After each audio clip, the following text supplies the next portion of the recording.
স্বাধীনতাৰ ৭৫তম বৰ্ষপূৰ্তি উপলক্ষে চৰকাৰে যিটো হৰ ঘৰ তিৰংগা আজাদী কা অমৃত মহোৎসৱ এটা সেলিব্ৰেশ্যন কৰিবলৈ লৈছে, তাৰে পৰিপ্ৰেক্ষিতত আমি তামোলপুৰ আৰক্ষীয়ে আজি SSB ৰঙিয়াৰ ছেক্টৰ হেডকোৱাৰ্টাৰৰ যিটো বেন আছে, সেই বেনৰ সহযোগত আহি এটা ডিছপ্লে এটা কৰিলোঁ, তথা যিখিনি আমাৰ উঠি অহা কণ ভাইটি ভণ্টিসকল আছে, বিশেষকৈ গোৰেশ্বৰ হাই ছেকেণ্ডেৰী স্কুলৰ ছাত্ৰসকল, তেওঁলোকক লগত লৈ এটা এৱেৰনেছ প্ৰগ্ৰেম, তথা যাতে এই প্ৰগ্ৰেমটো আৰু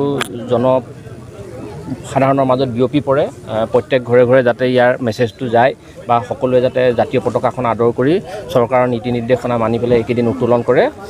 তাৰ কাৰণে আহ্বান জনালোঁ। আৰু এই প্ৰগ্ৰেমত উপস্থিত থাকি পেলাই সহযোগ কৰাৰ বাবে গোৰেশ্বৰস্থিত সকলো মিডিয়া বন্ধু, আমাৰ জ্যেষ্ঠ নাগৰিক, সচেতন নাগৰিকখিনি আৰু SSB ৰঙিয়াৰ পৰা অহা অফিচাৰক মই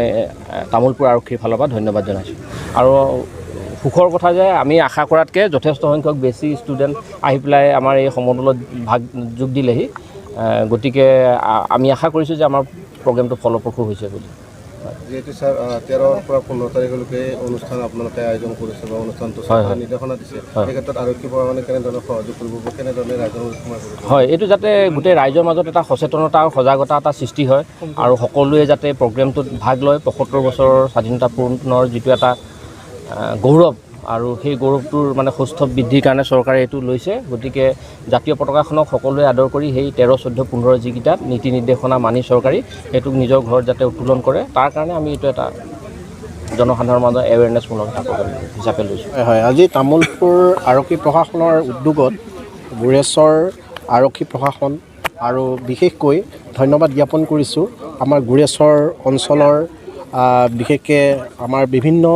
দল সংগঠনৰ বিষয়ববীয়াসকল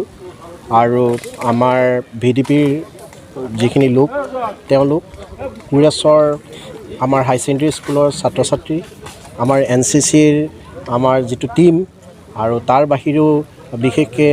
বিভিন্ন অনুষ্ঠানত জড়িত থকা বিষয়ববীয়াসকল আৰু উপবিষ্ট ৰাইজ, আৰু লগতে আপোনালোক মিডিয়া বন্ধুসকল, আপোনালোকে আজি যি আমি ৭৫ সংখ্যক স্বাধীনতা দিৱস আয়োজন কৰিবলৈ গৈ আছোঁ, তাৰ প্ৰাক মুহূৰ্তত চৰকাৰৰ নিৰ্দেশ অনুযায়ী আমি সকলোকে এৱাৰ কৰাৰ উদ্দেশ্যৰে আজিৰ এই ঘৰ ঘৰ মে তিৰংগা উৎসৱ যি অনুষ্ঠান আয়োজন কৰিলোঁ, আপোনালোকে যথেষ্ট আমাক সহযোগ কৰিলে। আৰু আমি ইয়াৰ জৰিয়তে সকলো ৰাইজক অনুৰোধ জনাইছোঁ, তেওঁলোকে যেন 13 তাৰিখৰ পৰা 15 তাৰিখলৈকে চৰকাৰে যি নিৰ্ধাৰণ কৰি দিছে আৰু যি অনুৰোধ কৰিছে যে ঘৰ ঘৰ মে তিৰংগা তেওঁলোকে উত্তোলন কৰিব লাগে, গতিকে সকলোকে অনুৰোধ জনাইছোঁ ইয়াৰ জৰিয়তে তেওঁলোকে যাতে সেই অনুৰোধ মানি চলি আমাৰ ৭৫ সংখ্যক যি স্বাধীনতা দিৱস গৌৰৱৰে তেওঁলোকে যাতে উদযাপন কৰে, আৰু সকলো ৰাইজত এই গৌৰৱ অনুভৱ হয় যাতে আমি এই স্বাধীন লোকৰ, স্বাধীন